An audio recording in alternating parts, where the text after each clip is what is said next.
సువార్త ప్రకటించని ఎడల నాకు. దేవునికి స్తోత్రం. హల్లెలూయా, హల్లెలూయా. పళ్ళు బాగానే ఉన్నాయి కానీ కళ్ళు ఎలా ఉన్నాయి? కొంతమంది కళ్ళు మూతలు పడుతున్నాయి. అప్పుడేనా? టైం 10, కాల 10 కూడా కాలేదన్నమాట. స్తోత్రం, హల్లెలూయా. మంచిది ప్రియమైన దేవుని బిడ్డలారా, చదవండి బైబిల్ గ్రంథంలో మత్తయి శుభవర్తమానము 20వ అధ్యాయము.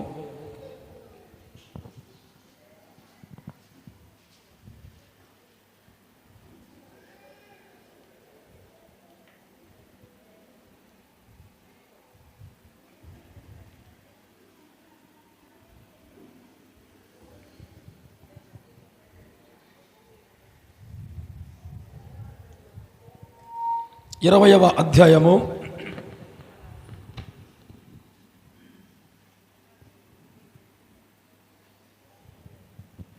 33, 34 వాక్యాలు చదివి మనం ధ్యానం చేసుకుందాము. త్వరగా స్పీడ్గా చెప్పుకుంటూ పోతా, ఎందుకంటే నా వెనక అన్న కూడా మీకు కొన్ని సంగతులు చెప్తాడు. స్థానిక కాపరి కాబట్టి మీ బలహీనతలు, మీ నాడి ఎవరికి తెలుసు? అది తెలుసా? ఏమండి, మీ నాడి ఆయనకే తెలుసు. స్తోత్రం, హల్లెలూయా, హల్లెలూయా. దేవునికి మహిమ కలుగును గాక.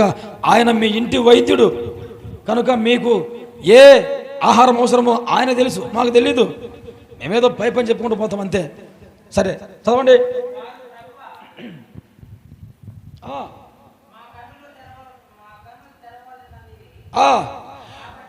కాబట్టి యేసు కనికరపడి వారి కన్నులు ముట్టెను. చాలు మా ప్రియమైన దేవుని బిడ్డలారా, మీకు టూకీగా చెప్పేస్తాను, అది వివరించను, సమయం లేదు కాబట్టి. ఇప్పటికే 3-4 రోజుల నుంచి మీరు రోజు కోటలు పెట్టడం వల్ల అలసిపోయి ఉన్నారేమో. దేవుని స్తోత్రం. ఇది లాస్ట్ మీటింగ్ కాబట్టి త్వరగా ముగిస్తే బాగుండు. కొంచెం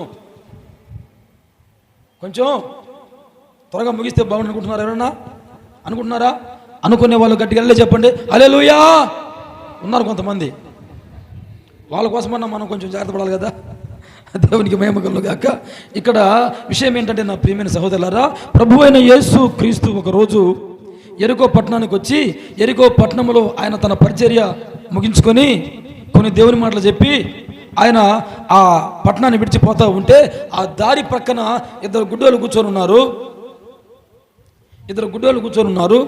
ఆ రోజుల్లో యేసు ప్రభువు ఎక్కడ ఉన్నా, అది కొండ మీదే కానివ్వండి, అది సముద్రంలోనే కానివ్వండి, అది అడవిలోనే కానివ్వండి, అది ఎక్కడైనా కానివ్వండి, యేసు ప్రభు వెంట గొప్ప జన సమూహాలు తండోపతండములుగా, గుంపులుగా ఆ రోజుల్లో ఉండేవాళ్ళు. యేసు ప్రభు ఎక్కడ ఉంటే అక్కడ. ఈరోజు మీరు కూడా ఈ స్థలంలో ఇంతమంది ఉన్నారంటే కారణం ఏంటో తెలుసా? మా గొప్పతనం కాదు, ఇక్కడ యేసు ప్రభు ఉన్నాడు. హల్లెలూయా, హల్లెలూయా. ఇక్కడ క్రీస్తు ఉన్నాడు, అందుకే మీరంతా ఉన్నారు. లేకపోతే మీరెందుకున్నారు ఇక్కడ? మీకు పనులు లేవా? ఇల్లు లేవా? ఉద్యోగాలు లేవా? వ్యాపారాలు లేవా?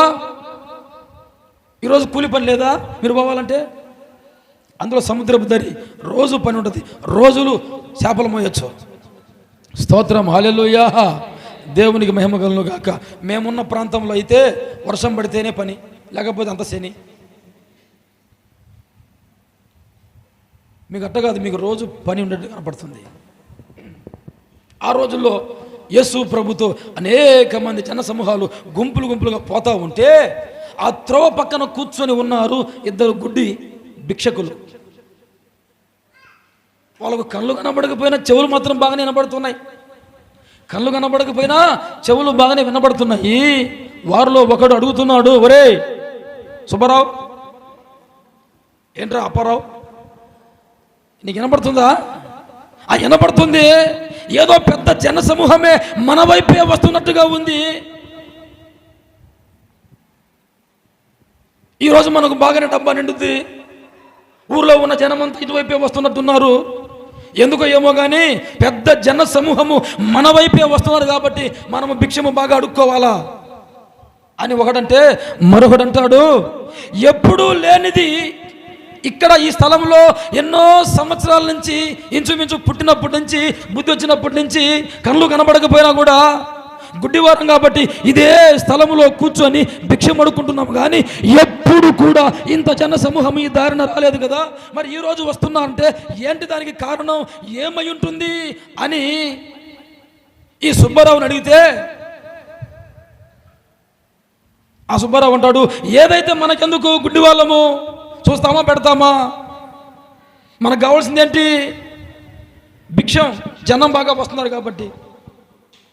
అంటే ఇంకోటి అంటాడు అప్పారావు, చెప్తున్నా మీకు సూచనగా, కాదు కాదు కాదు కాదు, ఇంత జన సమూహము ఈ దారిన రావడం గల కారణం ఏంటో నేను తెలుసుకోవాలి, అది ముఖ్యం నాకు. ఈ రోజున ఈ దారిన ఇంత గొప్ప జన సమూహము వస్తుందంటే దానికి గల కారణం ఏంటో నేను తెలుసుకోవాలని చెప్పి వారిలో ఒకని అడిగితే, బాబు బాబు ఏమిటి ఈ జన సమూహము, ఈ జన సందోహము అంటే, ఏమీ లేదయ్యా, ఈరోజు నజరేయుడైన యేసు ఈ దారిన పోతున్నాడు. హల్లెలూయా హల్లెలూయా. ఈరోజు నజరేయుడైన యేసు ఈ ఊర్లోకి వచ్చాడు. ఈరోజు నజరేయుడైన యేసు ఈ మందిరంలోకి వచ్చాడు, ఈ ప్రాంతానికి వచ్చాడు అని చెబితే ఆ మాట విన్నటువంటి ఆ గుడ్డివాడు, అలాగైతే ఈరోజు నేను అడగవలసింది భిక్షము కాదు, దేవునికి స్తోత్రం, హల్లెలూయా హల్లెలూయా. ఆయన సమీపముగా ఉన్నాడు కనుక, ఆయన ఈ ఊరు వచ్చాడు కనుక ఇక నాకు కావాల్సింది భిక్షము కాదు. నాకేం కావాలి, నాకేం కావాలి, ఆయనను చూడగలిగిన కన్నులు కావాలి. హల్లెలూయా. నా అక్కర తీర్చగలిగిన వాడు, నా ఆకలి తీర్చగలిగిన వాడు, నా స్థితిగతులు మార్చగలిగిన వాడు, నా బ్రతుకును విప్లవాత్మకంగా మార్చగలిగిన వాడే నాకు సమీపంగా ఉన్నాడు కనుక ఈ రోజు నాకు ఇక భిక్షం అవసరం లేదని చెప్పి వెను వెంటనే భిక్షం అడుక్కోకుండా ఏమడుగుతున్నాడు తెలుసా, నజరేయుడైన యేసు మమ్మును కరుణించయ్యా, మమ్మును కరుణించయ్యా, మమ్మును కరుణించయ్యా, మా గుడితనాన్ని తొలగించయ్యా, మా అంధత్వాన్ని తొలగించయ్యా, నిత్య జీవాధిపతిమైన నిన్ను చూడలేకపోతున్నాం, నీ గురించి ఎన్నో విన్నాము కానీ నీ గురించి నిన్ను చూచే కన్నులు మాకు లేవు, వినడం మట్టుకు వింటున్నాం కానీ నీవు అద్భుతాలు చేస్తావని, చనిపోయిన వారిని సైతము లేపుతావని, కుంటి వారికి కాళ్ళు ఇచ్చావని, మూగవారికి నోరిచ్చావని, గుడ్డి వారికి చెవులిచ్చావని, చనిపోయిన వారిని సైతము సమాధిలో నుండి లేపి సమాజంలోకి నడిపించావని నీ గురించి విన్నాము కానీ నిన్ను చూచే కన్నులు లేవు కనుక దయచేసి ఆ కన్నులు తెరవగలుగు అని వారు ప్రభువుని అడిగితే యేసు కనికరపడి వారి కన్నులు ముట్టాడు. దేవునికి స్తోత్రం, హల్లెలూయా హల్లెలూయా. వారి కన్నులు ముట్టాడు ఆయన ముట్టిన వెంటనే ఏం జరిగింది, వారు చూపు పొంది మొత్తము సూటిగా తేటగా బాహాటంగా అంతా చూస్తున్నారు. అంతకుముందు గుడ్డోళ్ళే కదా. ఒకసారి కళ్ళు మూసుకోండి, మీరందరూ ప్రార్థన చేసుకుందాం అంటే మీరు నిజంగా కళ్ళు మూసుకుంటున్నారు. ఏమండి, స్తోత్రం, హల్లెలూయా. ఏమండి, కళ్ళు మూసుకుంటే ఎలా ఉంది, అంతా చీకటి. అంటే వీళ్ళ బ్రతుకు ఇంతవరకు ఏంటి, చీకటి బ్రతుకు, చీకటితో సహజీవనం చేస్తున్నారు, చీకటితో. ఇంతకీ వీళ్ళ వయసు ఎంతో తెలుసా, వయసు 40 సంవత్సరముల పై మాటే. పుట్టు గుడ్డివారని వాక్యం చలవిస్తుంది వారి గురించి. తల్లి గర్భము నుండి భూమి మీద పడడం తోటనే వాళ్ళు గుడ్డివారు. వారికి రంగుల్లో భేదం తెలియదు, అందం అంటే ఏంటో తెలియదు, సౌందర్యం అంటే ఏంటో తెలియదు, ఆకాశం ఎలా ఉంటుందో తెలియదు, భూమి ఎలా ఉంటుందో తెలియదు, చివరికి వారికై వాళ్ళు ఎలా ఉంటారో తెలియదు, మనుషులు అంటే ఎలా ఉంటారో కూడా తెలియదు, జంతువులు పక్షులు లేక ఈ ప్రకృతి ఎలా ఉంటుందో కూడా వాళ్ళకు తెలియదు. అయితే ఇంత వయసు వచ్చిన తర్వాత ఇప్పుడు కళ్ళు తెరవబడితే వారికి అంతా కొత్తే కదండి, అంత కొత్తే కదా, ప్రతిదీ వింతే కదా, అవునా కదా. రే అప్పారావు నువ్వు ఇలా ఉంటావా, రే సుబ్బారావు నువ్వు ఇలా ఉన్నావా, నేను ఎర్రగా ఉన్నాను రా, నువ్వు నల్లగా ఉన్నావురా, అబ్బా నీకన్నా నేనే హైటు, నాకన్నా నువ్వే తక్కువ అని ఇక రకరకాలుగా వారిలో వారు ఒకరొకరు చూసుకొని, ఇదిగో చెట్లు, ఇదిగో ఇల్లు, ఇదిగో మనుషులు ఆకాశం, అబో భూమి అంటే ఇంకా వాళ్ళకు ప్రతిదీ ఏమనగారు, ప్రతిదీ ఆశ్చర్యమే, ప్రతిదీ కొత్తే. ఇటువంటి పరిస్థితుల్లో ఇప్పుడు వీరక్కడ తీరిపోయింది కదా, వీరి కొరత తీరిపోయిందా? వీరి కొరత తీరిపోయింది, అక్కడ తీరిపోయింది, అవసరం తీరిపోయింది. యేసు ప్రభుతో కళ్ళు తెరవబడ్డాయి. కాబట్టి అప్పటి వరకు వారు అడుక్కొని మూట కట్టుకున్న ఆ మూట ఏదైనా ఉంటే ఒక్కసారిగా ఈయన యేసు ప్రభు అచ్చం అలాగే ఉన్నాడు. ఈ చేతిలో పెట్టి దండం పెట్టి వందనాలు బాబు నమస్కారం అని చెప్పి ఏం చేయాలి? పలాయనం చిత్తగించాలి. ఎందుకు? ఇంకా లోకములో ఏమేమి ఉన్నాయో చూడాలి. సముద్రం, అలలు, తెప్పలు, పడవలు ఎలా ఉంటాయో చూడాలి, పద. లేకపోతే పార్కులు, లేక సినిమా థియేటర్లు, నర్తనశాలలు ఇంకా ఎలా ఉంటాయో చూద్దాం పద అని వాళ్ళిద్దరూ మాట్లాడుకొని లోకాన్ని చూడడానికి, లోకాన్ని అనుభవించడానికి, లోకంలో ఉన్న వింతలు విచిత్రాలు చూడడానికి వెళ్ళిపోవాలి. ఎందుకంటే వారికి ఉన్నటువంటి అవసరం తీరిపోయింది, వారికి ఉన్నటువంటి అక్కర తీరిపోయింది. ఇక యేసు ప్రభుకు కానుక చేసి యేసు ప్రభుని వదిలేసి ప్రపంచం మీద పడాలి, లోకం మీద పడాలి. అయితే నా ప్రియమైన దేవుని బిడ్డలారా, వారు చేసిన పని ఏంటి తెలుసా? చదవండి ఆ వాక్యాన్ని.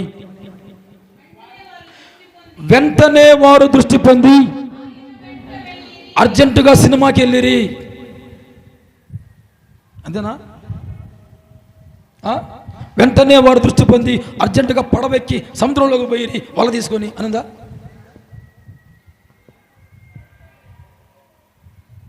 ఏముంది అక్కడ?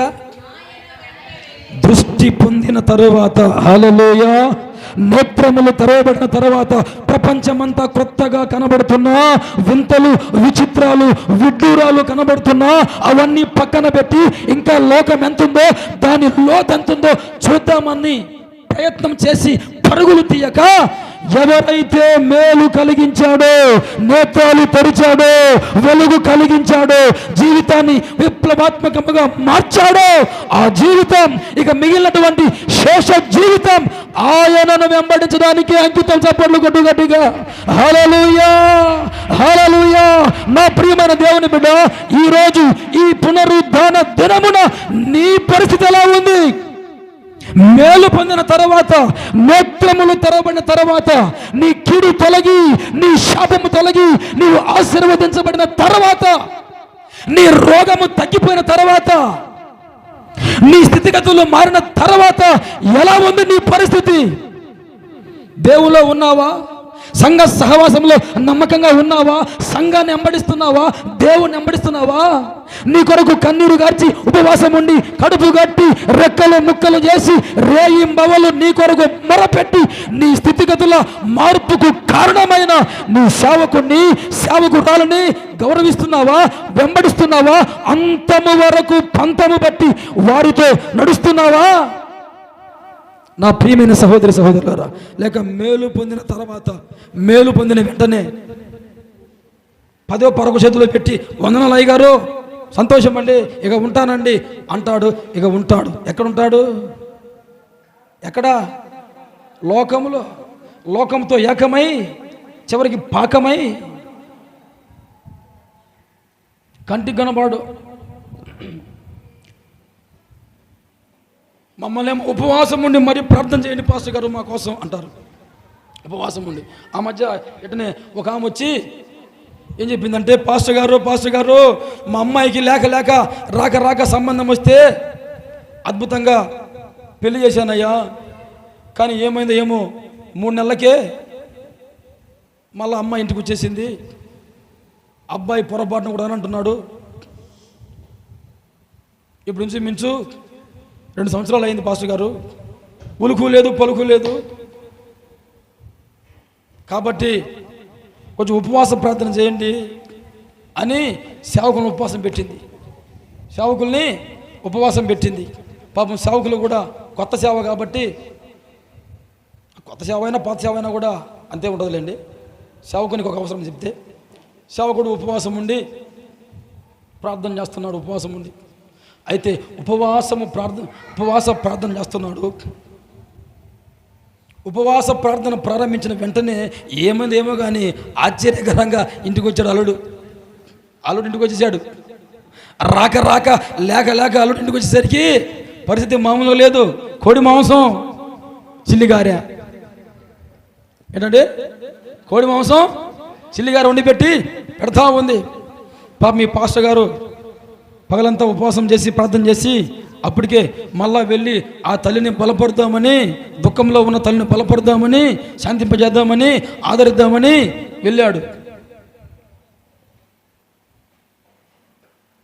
వెళితే మంచం మీద కూర్చోబెట్టి కొసిరి పెడుతుంది అల్లుడికి గారెలో. అల్లుడు అనుకుంటా. కూతురు ఒక పక్క, తల్లి ఒక పక్క కొసిరి పెడుతుంది. చూసారండి? అప్పటికే 3 రోజులు అయింది ఉపవాసం ఉండి సేవకుడు. 3 రోజులు ఉపవాసం అయింది. కానీ అల్లుడు కూడా వచ్చి ఎన్ని రోజులు అవుతుందండి? ఆ ఉపవాస ప్రార్థన ప్రారంభించిన ఫస్ట్ రోజు వచ్చేసినాడు అల్లుడు. 3 రోజుల నుంచి మేపుతుంది అల్లుడిని. కోడి కూర చిల్లిగారె తినలేక అల్లుడికి ఒకటే విరోచనాలు సమృద్ధిగా. అయినా వదిలిపెట్టట్లా. తినల్లుడు టాబ్లెట్ వేసుకుంది కానీ అంటుంది. సార్ అల్లుడికి బాగానే పెడుతున్నావు, ఉపవాసం పెట్టిన పాస్టర్ పరిస్థితి ఏంటి? 3 రోజుల నుంచి పాస్టర్ గారు ఉపవాసం ఉంటున్నాడు పాపం. ఆ వచ్చిన తర్వాత, అయ్యా పాస్టర్ గారు నువ్వు ఉపవాసం ఉండి ప్రార్థన చేశావు, అల్లుడు ఫస్ట్ రోజు వచ్చేసాడయ్యా, ఆ సాయంత్రమే వచ్చేసాడయ్యా, ఇది 3వ రోజు అయ్యా అని చెప్పొద్దు. చెప్పాలి వద్దండి? చెప్పకపోగా మునిగి తేరుతుంది ఆనందంలో. ఈ అల్లుడు వచ్చి అయ్యే పోదాము, 2 సంవత్సరాల నుంచి నువ్వు లేకుండా ఉన్నాను ఒంటరిగా, ఇక ఉండలేదు నా వల్ల కదా పోదాంపా అంటున్నాడంట భార్యని. పోదులే అల్లుడు, లేక వచ్చావు కదా, ఉండు నీకు కోడి మాంసం పెడతా అని చెప్పి అల్లుడిని అలాగనే ఉంచుకుంది. కానీ మరి పాస్టర్ పరిస్థితి ఏంటి? సేవకుని పరిస్థితి ఏంటి? సేవకుని ఉపవాసం పెట్టేస్తేవి, నువ్వేమో 3 రోజులు అల్లుడితో కలిసి కోడి మాంసం తింటుంటివి. ఇటువంటి వాళ్ళు చాలామంది ఉంటారు నా ప్రియమైన సహోదరులారా. కానీ ఇక్కడ మనం చూస్తే ఈ గుడ్డివారు నేత్రములు తెరవబడిన తర్వాత లోకాన్ని వెంబడించలేదు కానీ, పాపాన్ని వెంబడించలేదు కానీ, తమ కన్నులు తెరిచినటువంటి ప్రభువైన యేసు క్రీస్తుని వెంబడిస్తున్నారు.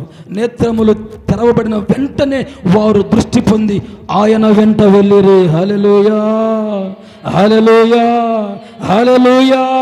నా ప్రియమైన సహోదరులారా, దృష్టి పొందిన వెంటనే ఆయనతో వెళ్ళారు. మనము మరొక బ్యాచ్ని జ్ఞాపకం చేసుకుందాం. మరొక బ్యాచ్ నేను 2కి చెప్పేసి టైం లేదు. ఒక 10 మంది కుష్ఠరోగులు నడుచుకుంటూ వస్తున్నారు. ఈలోపు ప్రభు అయిన యేసు క్రీస్తు కూడా అదే దారిన నడుచుకుంటూ వస్తూ ఉంటే ఒక్కసారిగా ఆ 10 మంది ఆగిపోయారు. ఆయన అక్కడెక్కడో ఉన్నాడు, వీళ్ళు ఎక్కడ ఆగిపోయి దూరంగా నిలబడి గజగజ వణుకుతూ, గడగడ వణుకుతూ, ప్రభువా మమ్మల్ని స్వస్థపరచవా, మమ్మల్ని బాగు చేయవా అని దూరంగా నిలబడి, ఎందుకంటే దగ్గరకు వచ్చే అవకాశం లేదు. కారణం ఏంటో తెలుసా? వారి రోగం అటువంటిది. మీరు బాగా గమనించాలి. ఇక్కడ వారి రోగం అటువంటిది, దగ్గరకు వచ్చే అవకాశం లేదు కనుక దేవునికి దూరంగానే ఉన్నారు, దూరంగానే ఉండి దండం పెడుతున్నారు. అయితే ప్రభు అంటాడు, సరే మీరు వెళ్ళి మీరు బాగుపడాలంటే, ప్రభు చెప్తున్నాడు, మీరు బాగుపడాలంటే, మీరు స్వస్థపరచబడాలంటే, మీరు శుద్ధులవ్వాలంటే యాజకునికి కనపరుచుకోండి అన్నాడు. వాస్తవానికి వాళ్ళు బాగుపడకుండా, స్వస్థపరచబడకుండా మందిరానికి వెళ్ళకూడదు, దేవుని ఆలయానికి వెళ్ళకూడదు, దేవుని సన్నిధిలో కనబడకూడదు ఆ రోగంతో. అయితే ఇక్కడ ప్రభు అంటున్నాడు వీళ్ళని, బాగా గమనించండి, మీరు యాజకుని దగ్గరకు వెళ్ళండి అన్నాడు. అదేంటి ప్రభువా, మేము ఎలా వెళ్ళగలం ఈ రోగంతో? నాకు ముక్కు లేదు, వాడికేమో చెవులు లేవు, వీడికేమో పెదాలు లేవు, వాడికేమో కాళ్ళు లేవు, వీడికేమో వేళ్ళు లేవు, తలకాయ మొత్తం పుచ్చిపోయింది. దేంతో? కుష్ఠరోగంతో. కుష్ఠరోగము చాలా భయంకరమైనది, దాన్ని వర్ణించలేం, వివరించలేం. కుష్ఠరోగం ఒళ్ళంతా తినేస్తుంది. ఇటువంటి కురూపమైన రూపంతో దేవుని మందిరానికి ఎలా వెళ్ళగలమయ్యా? నువ్వేదో బాగు చేస్తావని చెప్పి నీ దగ్గరకు వస్తే మమ్మల్ని ఇప్పుడు ఈ పరిస్థితిలో మందిరానికి వెళ్ళమంటావేంటి అని వారు అనలేదు. అనకపోగా ఆయన చెప్పాడు కాబట్టి వారి పరిస్థితి ఎలా ఉన్నా, వారి స్థితి ఎలా ఉన్నా, వారి రోగం ఎంతున్నా, వారి వ్యాధి ఎంతున్నా, వారి బాధ ఎంతున్నా ఆయన మాట ప్రకారము ఆయన చెప్పినట్లుగానే విశ్వాసముతోనే దృఢ నిశ్చయులై ఆయన వెళ్ళమన్నాడు కాబట్టి వెళదాము దేవుని మందిరానికి అని వెళ్తూ ఉంటే ఇంకా మందిరానికి వెళ్ళక ముందే మార్గ మధ్యములోనే వాళ్ళందరూ ఏమయ్యారండి? చెప్పండి, ఏమయ్యారు? మార్గ మధ్యంలోనే భూకంపం వచ్చి మునిగిపోయారా? చెప్పండి, అట్టుంది మీరు చెప్పడం, మీరు చూడడం ఎట్టుంది? ఏమైంది? మార్గ మధ్యంలోనే అందరూ ఎంతమంది? మొత్తం వాళ్ళు 10 మెంబర్స్, 10 మంది బాగుపడిపోయారు. రూపాలు మారిపోయినాయి. దేవునికి మహిమ కలుగునుగాక. హల్లెలూయా. ఇప్పుడు వారి స్వరూప సౌందర్యము వర్ణింపనలవి కానిది. ఇప్పుడు వారి బ్యూటీ చూస్తే మనకే ముద్దొచ్చుద్ది. అంత క్యూట్గా తయారైపోయారు, అంత నీట్గా తయారైపోయారు. వారి వస్త్రాలు మారిపోయాయి, వారి ముఖరూపము మారిపోయింది, వారి చేతులు మారిపోయాయి, ముక్కులు మారిపోయాయి, పెదాలు మారిపోయాయి, రూపురేఖలే మారిపోయాయి. ఎందుకంటే అది నా ప్రభువు ద్వారా, ఆయన మాట ద్వారా కలిగిన స్వస్థత. దేవునికి మహిమ కలుగును గాక. హల్లెలూయా. చూసుకున్నారు. ఆహా, ఓహో, ఆహా నా ధన్యత, ఓహో నా భాగ్యము, ఆహా నా ధన్యత, ఓహో నా భాగ్యము, ఏమని వివరింతును, ఏమని వివరింతును.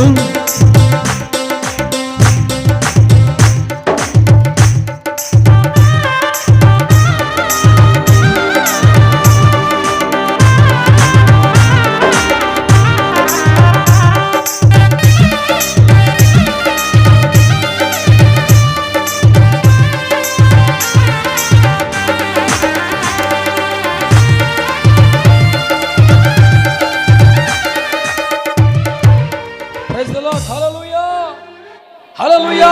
ఒకవేళ వారు పాడుంటే ఏమని పాడుంటారంటే, ఆహనందము, ఓహో ఈ రూపము, ఏమని వివరింతుము, ఏమని వివరింతుము అని పాడుంటారు. వాళ్ళు పాడితే అంతే కదండి. దేవునికి మహిమ కలుగును గాక. బాగానే పాడారు, బాగానే చూసుకున్నారు, బాగానే ఆహా ఓహో అనుకున్నారు, ఒకరినొకరు చూసుకున్నారు. కానీ 9 మంది అడ్రస్ లేరు మెడ్రాస్లో. 9 మంది ఏమయ్యారో కూడా తెలియదు. వారు నిజంగా మందిరానికి వెళ్ళారో లేరో కూడా తెలియదు. కానీ వారిలో ఒక్కడు మాత్రం తనకు మేలు కలుగజేసిన వాని వైపునకు, దేవునికి స్తోత్రం, హల్లెలూయా, తనకు ఆ రూపాన్నిచ్చిన వాని వైపునకు వచ్చాడు. తన స్థితిగతులు మార్చిన వాడిని విడిచిపెట్టలేదు. ఆ 9 మంది మాత్రం మేలు పొందుకున్నారే కానీ మేలు పొందుకున్న తర్వాత, వారి బ్రతుకు మారిన తర్వాత, స్థితిగతులు మారిన తర్వాత ఏమైపోయారో కూడా తెలియదు. అడ్రసే లేరు, చరిత్రలోనే లేరు. కానీ ఒక్కడు మాత్రం కృతజ్ఞత కలిగి తనను బాగు చేసినటువంటి దేవాది దేవుని దగ్గరకు తిరిగి వచ్చాడు. హల్లెలూయా, హల్లెలూయా, హల్లెలూయా. చదవండి 17వ అధ్యాయము లూకా సువార్త 11 నుంచి త్వరగా ఏమా స్పీడ్ చదవాలా?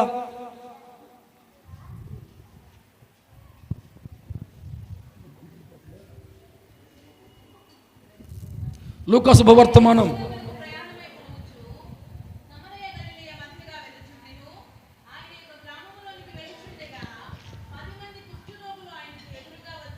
ఎదురుగా వచ్చారు కానీ దగ్గరకు రాలేకపోయారు.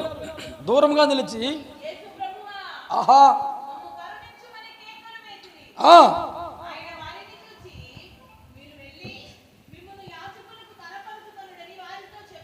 ఎస్ వెలుచుండగానే ఆ మాట ప్రకారముగా వెలుచుండగానే శుద్ధులయ్యారు.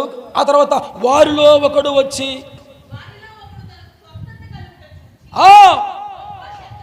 గొప్ప శబ్దముతో దేవుని మహిమపరచుచు అటు నుంచి అటే వెళ్ళిపోయాడు. ఏమా? గొప్ప శబ్దముతో దేవుని మహిమపరచుచు అటు నుంచి అటే. One way traffic. ఇక అటు పోతే ఇటు వచ్చేది లేదు. అటు పోతే ఆ మధ్య ఒక ఊరికి సేవకి వెళితే ఆ ఊరు చిన్నదే కానీ హాస్పిటల్ మాత్రం బాగుంది. ఊరు చిన్నదే కానీ హాస్పిటల్ మాత్రం భలేగా ఉంటే ఆ ఊర్లో వాక్యం చెప్పి అటు సరదాగా అని చెప్పి బైక్ మీద అటు వెళ్ళి, బ్రదరు మీ ఊర్లో ఎంత ధనితయా మీ ఊరికి, మీ ఊర్లో ఊరు చిన్నదైనా కూడా హాస్పిటల్ భలే ఉంది, హాస్పిటల్ బాగుంది అని చెబుతుంటే అతను అంటాడు, ఏం హాస్పిటల్లో ఏమన్నా వన్ వే ట్రాఫిక్ అన్నాడు. ఏమన్నాడు? One way ట్రాఫికా? అదేంటయ్యా, హాస్పిటల్లో కూడా వన్ వే ట్రాఫిక్ ఉంటుందా? హాస్పిటల్లో కూడా వన్ వే ట్రాఫిక్ ఉంటుందంటే, అన్నా పోయినోడు మళ్ళీ తిరిగి రాడన్నా అంటున్నాడు. ఇంకా పోయినోడు అడు పోవడమే, ఇటు రాడు. అది అలాగే నా ప్రియమైన దేవుని బిడ్డలారా, వీళ్ళలో 9 మంది ఎవరిలో వన్ వే ట్రాఫిక్ వాళ్ళు. ఎవరండి? వన్ వే ట్రాఫిక్ పోయారు కానీ ఇక పోయినోళ్ళు పోయినట్టే ఉన్నారు. మళ్ళా తిరిగి ఇంత మేలు చేసిన దేవునికి స్తోత్రం. హల్లెలూయా, హల్లెలూయా. వారి రోగము కుదిర్చిన, వారి స్థితిగతులు మార్చిన, వారికి రూపురేఖలు కలుగజేసి నూతనత్వాన్ని కలుగజేసిన వాని దగ్గరకు తిరిగి రాలేదు. కానీ వారిలో ఒక్కడు మాత్రము తనకు స్వస్థత కలుగుట చూచి గ్రహించి గమనించి ఈ కలిగిన భాగ్యము, ఈ ధన్యత, ఈ స్వరూప సౌందర్యము ఎవరి వల్ల కలిగిందంటే అదుగదుగో ఆయన వల్ల కనుక తిరిగి వెళ్ళి నేను అక్కడికే వెళ్తాను, నేను ఆయనతోనే ఉంటాను అని చెప్పి గొప్ప శబ్దముతో దేవుని మహిమపరచుచు తిరిగి వచ్చి ఆయనకు కృతజ్ఞతాస్తుతులు చెల్లించను. దేవునికి మహిమ కలుగునుగాక. హల్లెలూయా. ఇప్పుడు ఒక ప్రశ్న మీకు, మీరందరూ బాగా వాక్యం వింటున్నారో వినడం లేదు అని దీని ద్వారా నాకు తెలుస్తుంది. ఇప్పుడు 9 మందికి ఉన్నదేంటి, లేనిదేంటి చెప్పండి. 9 మందికి ఉన్నదేమిటి, లేనిదేమిటి? వారికి ఏముంది, ఏమీ లేదు. కుష్ఠరోగం ఉందా అమ్మా? విశ్వాసము లేదు. ఇంకేముంది మరి? చెప్పండి చెప్పండి చెప్పండి, చెప్పాలి మీరు.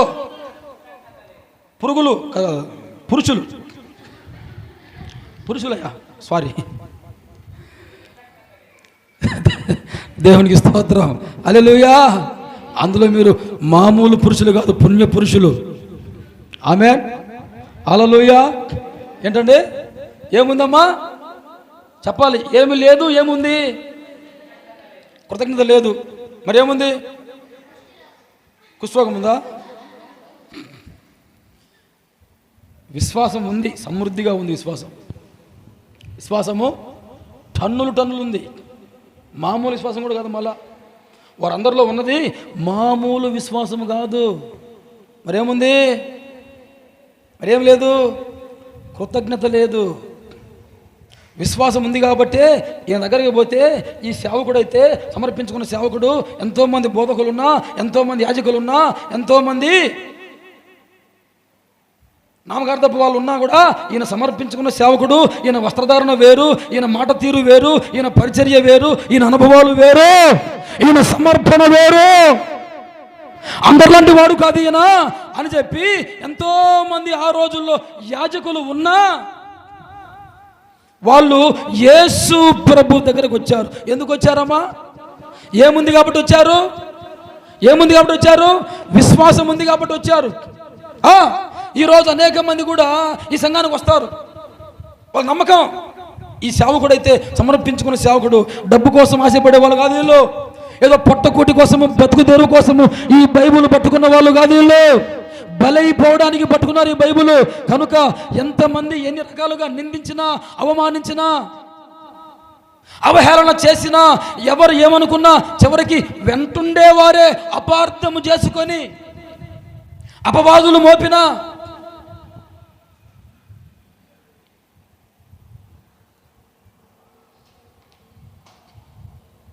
సమర్పించుకున్న సేవకుడు కాబట్టి, డబ్బు కోసం కాబట్టి, డబ్బు కోసం కాదు కాబట్టి, ఆస్తుల కోసం కాదు, ఆత్మల కోసం చప్పట్లు కొట్టు గట్టిగా హల్లెలూయా హల్లెలూయా.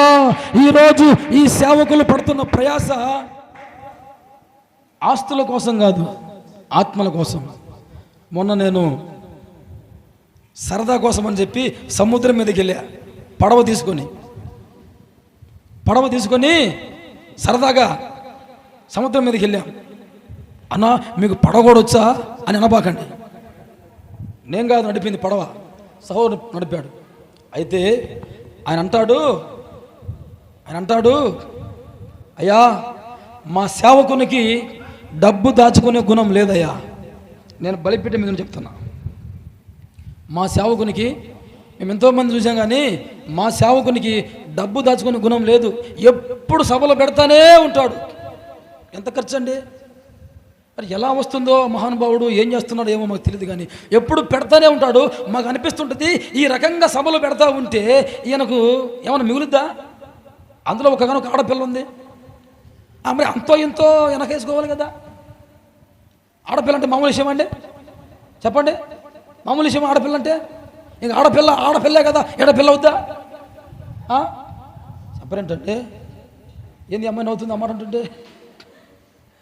లేదు, ఏడపిల్లనే నేను, ఎటు పోను అంతే అమ్మ నీ ఆలోచన. సంతోషం. మామూలుగా మనుషులు అనుకునే తీరు కదండి. అయినా కూడా ఆయన ఏ మాత్రము కూడా ఆలోచించకుండా ఎప్పుడు సభలు పెడతానే ఉంటాడు. వర్షమే రాని, వంగడే రాని, ఎటువంటి అననుకూల పరిస్థితులు ఉన్నాయి, దేవుని వైపు చూస్తూ ముందుకెళ్ళిపోతాడయ్యా మా సేవకుడు అని నిజంగా ఆయన సాక్ష్యం చెబుతుంటే నిజంగా నా కళ్ళు చెమర్చాయి. నేను ఆయన చెప్తుంటే ఇంకా ఏం చెప్తున్నాను చెప్పి అలాగే వింటున్నా. ఆయన సేవకుని గురించి ఏ మాత్రం కూడా ఇంత కూడా పొరపాటు చెప్పలా. నిజం చెప్తున్నా, నేను బలిపేట నిలబడి. మరి సేవకుని ఎదురుగా ఆయన ఎలా ఉంటాడో నాకు తెలియదు కానీ అంత మంచిగా చక్కగా మా సేవకుడు ఎప్పుడు కష్టపడుతుంటాడు. ఓపిక ఎక్కువ, సహనం ఎక్కువ మా సేవకునికి. ఎప్పుడు కష్టపడుతూనే ఉంటాడయ్యా. సమర్పణ కలిగిన సేవకుడయ్యా ఈ ప్రాంతంలో. ఆమేన్ హల్లెలూయా. అంతకన్నా మాకు ఇంకేం కావాలండి? ఆ సాక్ష్యం కన్నా కూడా మీరు ₹1,00,00,000 ఇచ్చిన దానికన్నా కూడా ఇదే ఎక్కువ మాకు, ఈ సాక్ష్యం. హల్లెలూయా హల్లెలూయా హల్లెలూయా. దేవునికి మహిమ కలుగును గాక. కాబట్టి ఈయన దగ్గరకు పోతే వ్యాధి కుదురుతుంది, వ్యాధి నయమవుతుంది, బాధ తొలగిపోతుంది అన్న విశ్వాసం ఉంది కాబట్టి వస్తున్నావు. అయితే ఆ విశ్వాసంతో వచ్చిన నీ విశ్వాసాన్ని దేవుడు ఒమ్ము చేయడు, ఆయన ప్రార్థన ద్వారా బాగు చేస్తున్నాడు. అయితే బాగుపడిన తర్వాత ఈ 9 మంది లాగున్నావా లేక ఈ ఒకే ఒక్కలాగున్నావా? మరొక మాట చెప్పనా మీకు, వీళ్ళకు విశ్వాసం అంటే మామూలు విశ్వాసం కాదమ్మో. అక్కయ్య మామూలు విశ్వాసం కాదు, గొప్ప విశ్వాసం ఉంది. ఎందుకంటే వారికి రోగము తగ్గక ముందే మందిరానికి వెళ్ళమంటే యేసు ప్రభు వెళ్ళిపోతున్నారు. వెళ్ళకూడదు తెలుసా మీకు సంగతి? కుష్ఠరోగముతో మందిరానికి వెళ్ళకూడదు, ప్రజల మధ్యలోకి రాకూడదు. వాళ్ళంతా మెడలో ఒక పలక కట్టుకునే పలక, ఆ పలక మీద సువర్ణ అక్షరాలతో కాదు, పెద్ద పెద్ద అక్షరాలతో రాసుకుంటారు. ఏమని? మేమందరం పరిశుద్ధులమని. చెప్పరేంటండి? ఏమని? కుష్ఠరోగులం, అపవిత్రులం అని.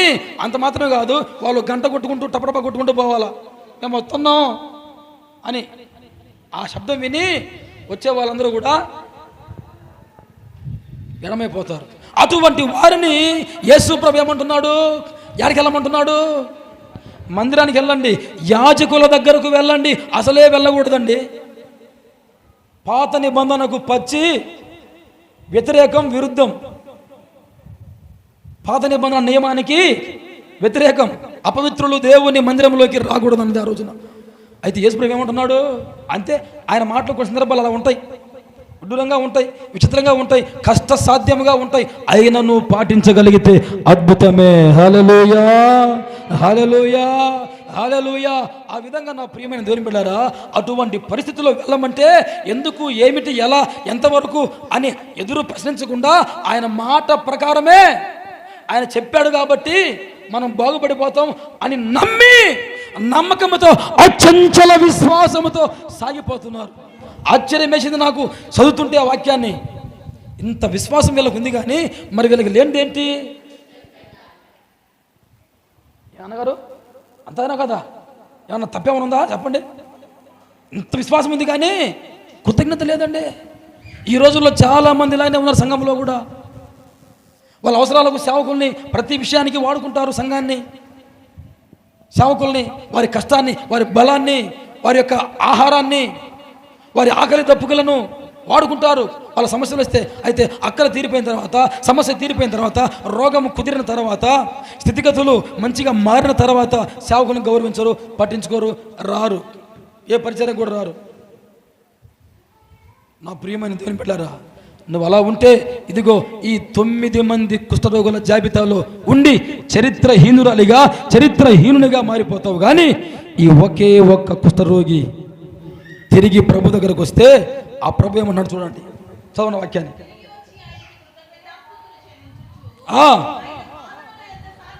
అబ్బా, చూసారా నా ప్రియమైన దేవుని బిడ్డ, ఇది కృతజ్ఞత అంటే.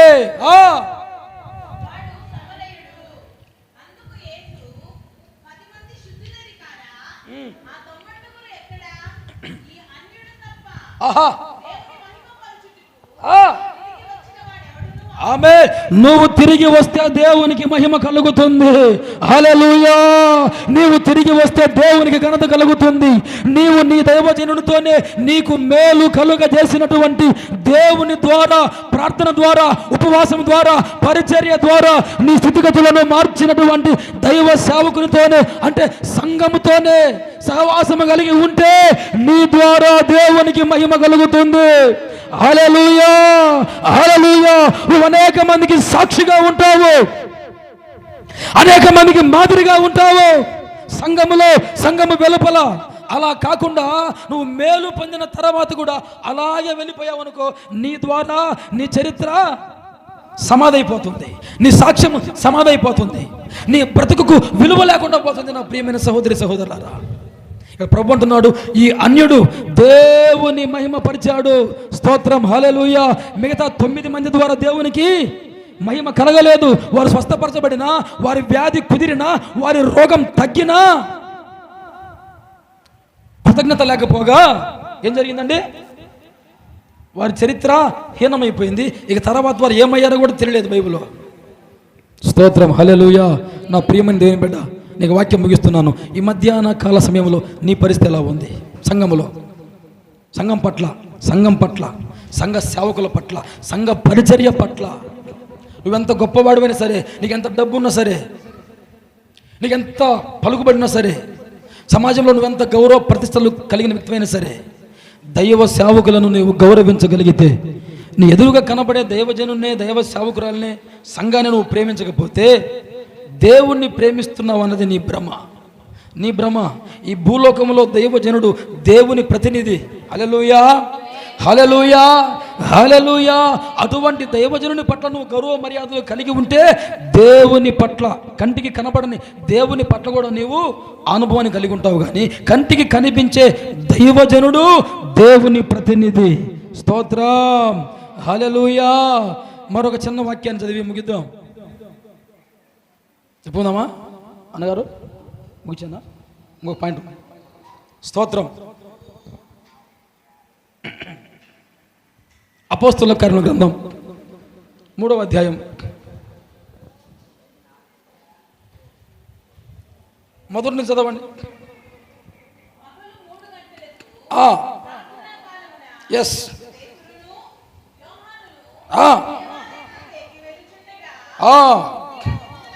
పుట్టినది మొదలుకొని ఎట్టండి, పుట్టినది మొదలుకొని కుంటి కుంటివాడైన మనుషుడు మోసుకొని పోబడుతున్నాడు, ఒకరి మీద ఆధారపడి ఉన్నాడు, తనకు తానుగా నడవలేడు, నిలవలేడు, పక్కకు జరగలేడు. నెంబర్ 1 వచ్చినా నెంబర్ 2 వచ్చినా అంతా అక్కడే, ఇక అందులోనే. మీకు అర్థమైందండి? మీకు అర్థమైందా? ఇతని పరిస్థితి ఎటువంటి దుర్పరిస్థితి అంటే, ఎప్పుడు అతన్ని ఒకరు కదిలించాలి, ఒకరు తీసుకొని వెళ్ళాలి. ఏ అవసరం వచ్చినా, ఎక్కడ వచ్చినా తనకు తానుగా మెదల్లేడు, కదలలేడు, ఎటు జరగలేడు. ఒక జీవోత్సవంలాగా పుట్టినది మొదలుకొని కొంతమంది మనుషులు అతన్ని మొయ్యాలి. అయితే ఆ మనుషులు వారి స్వార్థం కోసము అతన్ని వాడుకుంటున్నారు. అతని ద్వారా డబ్బులు దండుకుంటున్నారు. అయితే మరొక మాట, ఇతను ఉన్నది ఎక్కడండి? ఇన్ని సంవత్సరాల నుంచి ఇతను కూడా ఇంచుమించు 40 సంవత్సరాల వయసు పైబడిన వాడని చరిత్ర చెబుతుంది. చరిత్ర, బిబ్లికల్ హిస్టరీ చెబుతుంది, బైబిల్ చరిత్ర. ఇంచుమించు 40 సంవత్సరాల నుంచి శృంగారమను దేవాలయము దగ్గరనే ఉన్నాడు.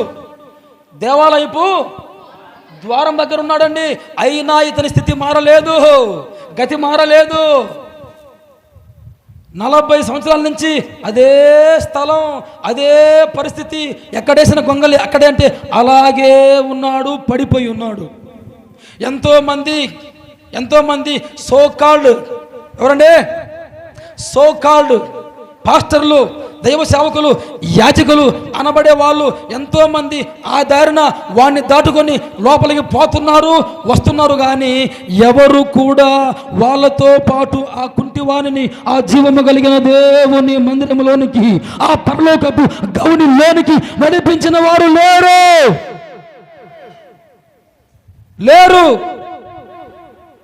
మీరున్నారండి? మీరున్నారా? ఉంటే గట్టిగా చెప్పండి. మా సంఘంలో అయితేనండి, నా మాటకు వాళ్ళు హల్లెలూయా అంటుంటారు. అలా ఉంటుంటే నాకు మరింత ఉద్యమం వస్తుంటుంది. కానీ మీరు ఎందుకో మరి అయిపోయారు. ఏం పాస్టర్ గారు 3 రోజుల నుంచి మమ్మల్ని వాయగొడుతున్నారు, సభలు పెట్టి 3 రోజులు 4 రోజుల రేయింబగళ్ళు మా పాస్టర్తో ఇట్నే ఉంటుంది. ఎస్, దేవునికి స్తోత్రం. హల్లెలూయా, హల్లెలూయా. దేవునికి మహిమ కలుగాక. ఆయన నిద్రపోడు, మమ్మల్ని నిద్రపోనివాడు. ఆమేన్, హల్లెలూయా. ఆయన నిద్రపోడు, మమ్మల్ని నిద్రపోనివాడు. మంచిది, దేవునికి మహిమ కలుగాక. దేవునికి స్తోత్రం, హల్లెలూయా. ఏమండి, ఎంతోమంది వెళ్తున్నారు, వస్తున్నారు. కానీ ఎవరు కూడా ఆ కుంటివారిని దేవుని మందిరములోనికి, పరలోక రాజ్యానికి, పరలోకపు గౌనిలోనికి తోడుకొని వెళ్ళిన వారు లేరు. ఎంతోమంది ఆ దారిన పోతున్నారు, వస్తున్నారు, సేవకులు, యాజకులు. అయితే నా ప్రియమైన దేవుని బిడ్డలారా, ఒక రోజు వచ్చింది. ఆ రోజు 2 సేవకులండి. దేవునికి స్తోత్రం, హల్లెలూయా. ఎవరండి వాళ్ళు? 2 సేవకులు. వాళ్ళ దగ్గర వెండి లేదు, వాళ్ళ దగ్గర బంగారం లేదు. వాళ్ళ సూటు బోటు కాదు, సూటు బూటు, టక్కు తయ్యి, కజకర్ణ గోకర్ణ, టక్కు టమారం, ఏం లేదు వాళ్ళ దగ్గర. పోతున్నారు. ఎందుకు? దేవుని మందిరంలో ప్రార్థన చేసుకుందామని ఆ మందిరంలో పోతా ఉంటే వారిని చూసి, ఈ బాగా వినాలి మీరు, బాగా వినాలి, నేను ముగిస్తున్నా. ఈ కుంటివాడు వారిని చూసి భిక్షం అడుగుతున్నాడు. అలా భిక్షం అడుగుతున్నప్పుడు వాళ్ళు ఒక మాట అంటారు. ఏమంటారు తెలుసా? చూడండి ఆ మాటని. అంతట పేతురు ఇంకొంచెం పైనుంచి, ఇంకొంచెం కింద నుంచి,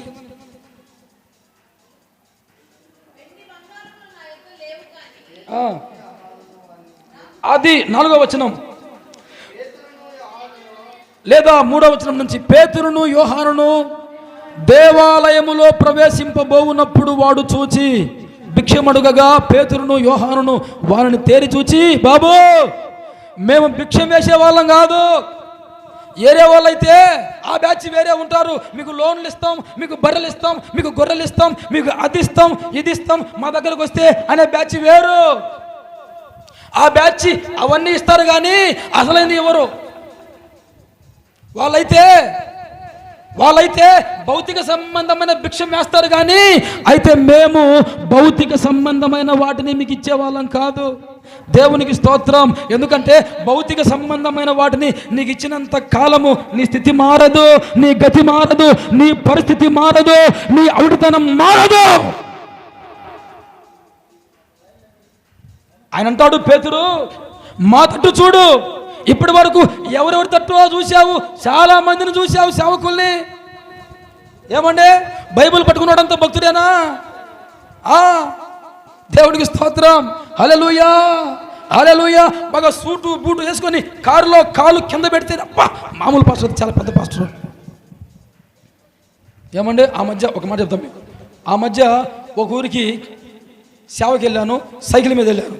సైకిల్ మీద ఒక ఆయన లాయరు సూటు బూటు వేసుకొని లాయర్. ఆయన సాకుడు కాదు.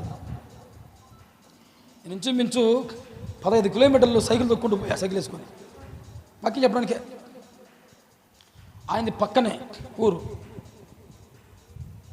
అయితే ఆయన 3 రోజులు నన్ను బాగా వాడుకున్నాడు సేవలో. ఆయన ఆ రోజు వచ్చి 2 మాటలు చెప్పాడు. ఏం చెప్పాడు ఆయనకి అర్థం కాల, నాకు అర్థం కాల. నన్నైతే ప్రభు ఉన్నంతలో బాగానే వాడుకున్నాడు. అయ్యా దేవుడు మాతో మాట్లాడాడని చెప్పి విశ్వాసులు చాలామంది, అయ్యా మీరు చెప్పిన వాక్యం మమ్మల్ని తాకింది అయ్యా, మమ్మల్ని ఆదరించింది, ఓదార్చింది, ధైర్యపరిచింది, సరిచేసింది అని చాలామంది సాక్ష్యం ఇచ్చారు. మంచిదే, బాగానే ఉంది. కానీ లాస్ట్లో నా ప్రియమైన దేవుళ్ళారా, ఆ సేవకుడు ఇంత పెద్ద కవరు ఆయనకి ఇచ్చాడు. ఇంత పెద్ద కవరు సైకిల్ దొక్కుంటూ వచ్చిన నాకేమో ఏమండి 200-300 ఇచ్చాడు. ఆయనకేమో ఇంత కవర్. చూస్తానే ఉన్నాను నేను. అంటే ఏంటిది?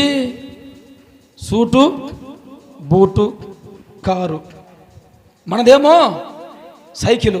చూసారా తేడా ఎలా ఉందో?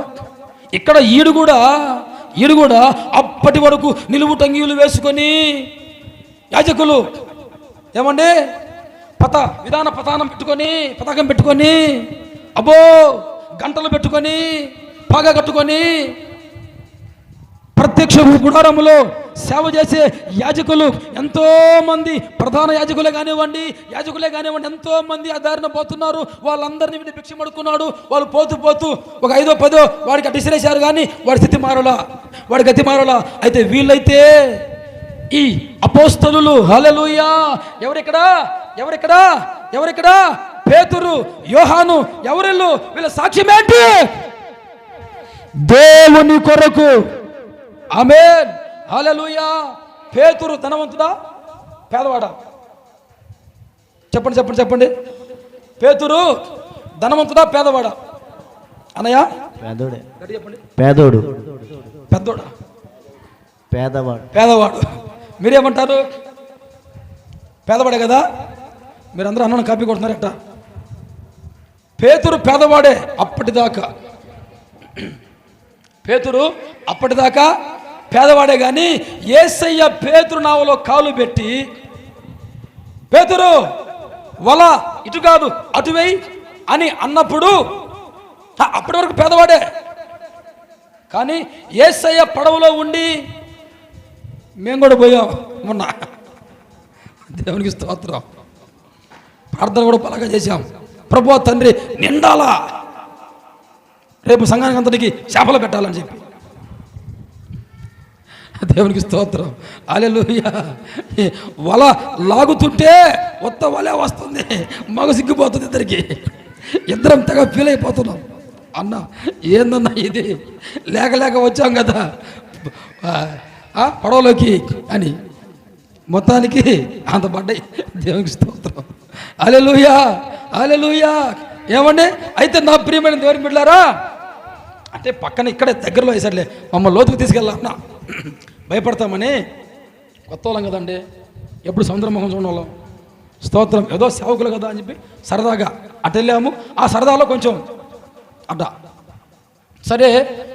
అయితే నా ప్రియమైన దేవుని బిడ్డలారా, నిన్న ఈ వాక్యము పేతురు గురించినటువంటి ఈ వాక్యము చాలా సార్లు చదివా కానీ నేను నాకు పెద్దగా అర్థం కాదు కానీ నిన్న సముద్రంలోకి వెళ్ళి వారి శ్రమను చూసినప్పుడు, వారు వలలాగే విధానం చూసినప్పుడు, వల వేసే విధానం కానీ వల లాగే విధానం కానీ మిగతా సందర్భాలు గమనించినప్పుడు ఈ వాక్యం నాకు చాలా బాగా అర్థమైందండి. నిజం చెప్తున్నాను, చాలా బాగా అర్థమైంది వాక్యం. అంత పెద్ద వలలు పిగిలిపోవునంతగా చేపలు పడితే వలను లాగలేక వాళ్ళు సంజ్ఞలు చేశారు. సంజ్ఞలు రండి రండి అని చెప్పి ఏరియా వాళ్ళకు. అప్పుడు వాళ్ళు వచ్చారు. అదంతా నా కథలో తిరుగుతుంది వాళ్ళు వల్లాగుతుంటే. కానీ వాళ్ళు లాగే వాళ్ళ వల్ల వస్తుందిలేండి. స్తోత్రం, హల్లెలూయా. అదేదో అది మాత్రం పడుతుంది గంపలు. ఏందో మరి అది గొల్ల కాదు, అంతా ఇదిగా ఉంది. కొంచెం తెచ్చుకుందాం అనుకున్నా ఇంటికి. స్తోత్రం. పట్టుకుంటే ఒళ్ళు కాలుతుందని చెప్పాడు అయ్యగారు. సరే నా ప్రియమైన దేవుని బిడ్డలారా, ఆ విధంగా పేతురు పేదవాడా ధనవంతుడా? యేసు ప్రభు నావలో అడుగు పెట్టినంతగా ముందు పేదవాడే కానీ సేవకు వచ్చే ముందు మాత్రం పేదవాడు కాదు. సేవకు రాబోయే ముందు పేదవాడా? మూడు నావలు మునిగినట్లు చేపలు పడ్డాయి బాబు. 3 నావలు మునుగునట్లు చేపలు పడితే ఆ పడిన చేపల్ని కూడా ఒడ్డుకు చేర్చి విడిచిపెట్టి వచ్చాడు. వాటిని అమ్ముకుంటే పేదవాడా ధనవంతుడా? చెప్పరంటే 3 నావలు మునుగునట్లు చేపలు పడ్డాయి. అయితే వాటిని అమ్ముకోలా. ప్రభువా తండ్రి, ముందు వీటి సంగతి చూస్తా పదా అనలా. ఆయన పిలవగానే వాటిని ఒడ్డుకు చేర్చి సమస్తమును అమార్చడం. ఒకసారి ముగిస్తాను, ఇక చెప్పాలా. స్తోత్రం, హల్లెలూయా. లూకా శుభవర్తమానం 5వ అధ్యాయము 28.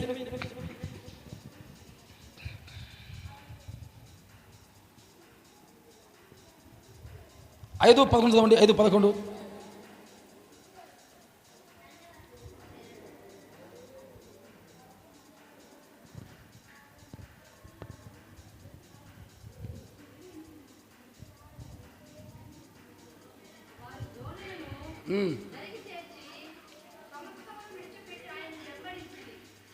సరే 6 నుంచి. వారు అలాగూ చేసి విస్తారమైన చేపలు పట్టిరి. అందుచేత వారి వలలు పిగిలిపోవచ్చుండగా, వల ఎలా పిగిలిపోతుందో అన్న సంగతి నాకు నిన్న అర్థమైంది. సమృద్ధిగా చేపలు పడితే వల ఎలా పిగిలిపోతుంది అనే సంగతి, వాళ్ళు ఎందుకు లాగలేకపోయారు వల అనే సంగతి నాకు అర్థమైంది. నాకు నిన్న ఓకే. వారు వేరొక దొనిలోనున్న తమ పాలివారు వచ్చి తమకు సహాయం చేయవాలని వారికి సంజ్ఞ చేసిరి. వారు వచ్చి 2 దోణెలు మునుగునట్లు నింపిరి. ఏంటండి? 2 దోణెలు మునుగునట్లు నింపిరి. దేవునికి స్తోత్రం, హల్లెలూయా, హల్లెలూయా. ఇక తర్వాత కిందకు చదివితే ఉంటుందండి వ్యవహారము. స్తోత్రం. అలాగున 10వ వచనం. అలాగున సిమోనుతో కూడా పాలివారైన జెబెదయి కుమారులకు యాకోబును యోహానును విస్మయం ఉందిరి. ఎందుకు? వారు పట్టినటువంటి చేపలు చూసి విస్మయం ఉందారు. అయితే యేసు ప్రభు అంటాడు, భయపడకు సిమోను, ఇక నుంచి నువ్వు పట్టేది చేపల్ని కాదు, పాపుల్ని. ఇక నుంచి నువ్వు పట్టేది చేపల్ని కాదు, పాపుల్ని అని చెప్పగానే ఆ తర్వాత చూడండి వాక్యము. వారు దోణెలను దరికి చేర్చి లారీకెక్కించి, ఏమండి, వారు దోణెలను దరికి చేర్చి ఆ పేతురు భార్యను పిలిచి, ఆ యొక్క యోహాను భార్యను పిలిచి, ఏమే త్వరగా రాయ్యా, నీకు బంగారం చేంజ్ చేపిస్తాను, చేపలు బాగా పడ్డాయి, ఈ దెబ్బతో మన పెద్దమ్మాయి పెళ్ళి అయిపోద్ది, ఈ దెబ్బతో ఇంకొక పోటు కొందాం, ఈ దెబ్బతో మన కష్టాలన్నీ తీరిపోయినాయి. ఆయన ఎవడో మహానుభావుడు అడుగు పెట్టాడు పడవలో. 2 దోణులు మునిగినాయి. ఈసారి 4 తీసుకుపోదాం దోణులు. ఇక నుంచి రోజు ఆయన్ని ఈ పనిలో ఉండాలి కదా, అవునా కదా? ఇక నుంచి రోజు ఆయన్ని పడవలో తీసుకెళ్దాం. నాకు అనిపించింది నిన్న మేము పడవలో ఎక్కినప్పుడు ఎందుకు పెద్ద చేపలు పట్టలేదు అని బాధపడుతుంటే ఏమనిపించిందంటే, ఒకవేళ చేపలు బాగా పడినాయి అనుకో, చేపలు బాగా పడినాయి అనుకో, ఇక ఆయన విశ్వాసము దేవుని మీద ఉండదు, మా మీద ఉంటుంది. పాస్టర్ గారు మీరు ఇంకా ఒక 10 రోజులు ఉండండి, చాలా అప్పులు ఉన్నాయి, ఇంకో బోటు కొనుక్కుంటా, మీకు దండం పెడతా అంటాడేమో. అవునా కదా? అవునా కదా? దేవునికి స్తోత్రం, హల్లెలూయా. అసలు పడకపోతే ఎట్లుంటుంది? పెద్దగా ఈసారి మేము వస్తామన్నా వద్దులయ్య గారు, దేవునికి స్తోత్రం, వద్దులయ్య గారు మీ కాలు చాలా మంచిదిలాగా ఉంది, అంతే కదా? సరే, దేవునికి స్తోత్రం, హల్లెలూయా. ఆ విధంగా విస్తారమైన చేపలు బట్టి ఒడ్డుకు చేర్చి అర్ధాంతరంగా వారిని ఎవరికి అప్పచెప్పారో కూడా తెలియదు. రాబడిన మాట, సమస్తమును విడిచిపెట్టి. ఇప్పుడు చెప్పండి, పేతురు ధనవంతుడా పేదవాడా? ఇంకా పేదవాడేనా? వాడు నమ్ముకొని ఉంటే, సొమ్ము చేసుకొని ఉంటే అంటే పేతురికి ధనం ఉన్నట్ట లేనట్ట? ధనము ఉంది. గొప్పవాడయ్యే లోకానుసారంగా, లోకపరంగా, లోక వ్యాపారాలు తనములకలైతే గొప్పవాడయ్యే అవకాశము 100% ఉంది. అయినా ఆ అవకాశాలు విడిచిపెట్టి, హల్లెలూయా హల్లెలూయా, నిందలు అవమానములను ప్రేమించి వాటి కొరకే సమర్పించుకొని సమస్తాన్ని విడిచిపెట్టి వచ్చినటువంటి సేవకుడు పేతురు. అటువంటి సేవకుడు అంటాడు, మా తట్టు చూడు, సమర్పించుకున్న వారిమైన మా తట్టు చూడు, నీ గుడ్డితనం, నీ అవిటితనం, నీ చెవిటితనం, నీ ఆత్మీయ లేమి తొలగిపోతుంది. మేమైతే శరీరానుసారంగా నీకు 10 పరగో డబ్బులు ఇచ్చే వాళ్ళం కాదు. వెండి లేదు మా దగ్గర, బంగారం లేదు మా దగ్గర, బ్యాంకు బ్యాలెన్స్ లేదు మా దగ్గర. మేము కూర్చుకునే వాళ్ళం కాదు, దాచుకునే వాళ్ళం కాదు, దోచుకునే వాళ్ళం కాదు. మాకు కలిగింది ప్రతిదీ అందరికీ పంచే వాళ్ళం. చప్పట్లు కొట్టు గట్టిగా, హల్లెలూయా హల్లెలూయా హల్లెలూయా. మాకు కలిగింది నీకు ఇస్తాం, దాచుకోము, వెనకేసుకోము. రేపటి కోసము ఎందుకైనా మంచిది, రేపు ఎలా ఉంటుందో, ఎటుబేట వస్తుందని చెప్పి దాచుకునే వాళ్ళం కాదు. కానీ మేము కలిగిందేదో, మేము పొందుకుందేదో, దేవుడు మాకు ఇచ్చిందేదో అది నీకు ఇస్తామని చెప్పి ఇప్పటి వరకు ఎవరెవరి వైపు చూసావు? అనేకమైన నామకార్థ సంఘాలు తిరిగావు, నామకార్థ సేవకులను చూసావు. ఇప్పుడు మా తట్టు చూడు. దేవునికి స్తోత్రం, హల్లెలూయా. మేము సమస్తాన్ని విడిచిపెట్టి దేవుని కొరకు ఇల్లు, వాకిలి, తల్లిని, తండ్రిని, అన్నదమ్ములను, ఆస్తిపాస్తులను అయిన వారందరినీ, స్వదేశాన్ని విడిచిపెట్టి ఈ ముఖము తెలియని ప్రాంతానికి వచ్చి దేవుని కొరకు ఎన్ని నిందలైనా, అవమానములైనా, కష్ట నష్టములైనా, ఎవరేమనుకున్నా, ఎవరు హేళన చేసినా, ఎగతాళి చేసినా కూడా దేవుని కొరకు సమస్తాన్ని విడిచిపెట్టి సమర్పించుకున్న సేవకులమైన మమ్ము నెంబడించు, మా తట్టు తిరుగు అని చెబితే ఎంతో బలంగా తిరగమంటున్నారు అని చెప్పి వారి యొద్ద ఏమైనా దొరుకునేమో అని. అంటే వీడి ఆశ అంతా కూడా దేని మీద ఉందండి? ఈ రోజులో అనేక మంది ఆశ అంతా కూడా ప్రకృతి సంబంధమైన వాటి మీదే. అంత చెప్పినా వాడు ఏమనుకుంటున్నాడు? వాడు వాళ్ళ యొద్ద ఏమైనా దొరుకునేమో అని చెప్పి చూస్తున్నాడు ఆశగా. అప్పుడు అంటాడు, నువ్వు అనుకున్నట్టుగా మేము వెండి బంగారము మా దగ్గర లేదు. అయ్యగారు జేబులు చాలా పొడుగ్గా ఉన్నా, లాల్సీ చాలా విశాలంగా ఉన్నా కూడా వెండి బంగారము మా దగ్గర ఏముంది? మా దగ్గర ఏముంది? కార్లు మా దగ్గర లేవు, పెద్ద పెద్ద బంగ్లాలు మా దగ్గర లేవు, ఆస్తిపాస్తులు మా దగ్గర లేవు, అధికారాలు మా దగ్గర లేవు, పెద్ద పెద్ద రాజకీయ నాయకుల సపోర్టు మాకు లేదు. కానీ మా దగ్గర ఏముంది తెలుసా? ఏముంది? నీ స్థితిని మార్చగలిగిన దేవుని శక్తి ఉంది. చప్పట్లు కొట్టు గట్టిగా, హల్లెలూయా. నీవు పడి ఉన్న చోటు నుంచి నిన్ను పైకి లేపి జీవము కలిగిన దేవుని మందిరంలోనికి నడిపించగలిగిన దేవుని శక్తి ఉంది. హల్లెలూయా హల్లెలూయా. నీ అవుటితనములో నుంచి నిన్ను లేపి గంతులు వేయించి దేవుని మందిరములో సజీవ సాక్షిగా పరలోక రాజ్యంలోనికి ప్రవేశపెట్టగలిగిన ఆత్మీయత ఉంది. ఇది ఉంది మా దగ్గర. మీకు ఇది కావాలనా లేక వెండి బంగారం కావాలనా?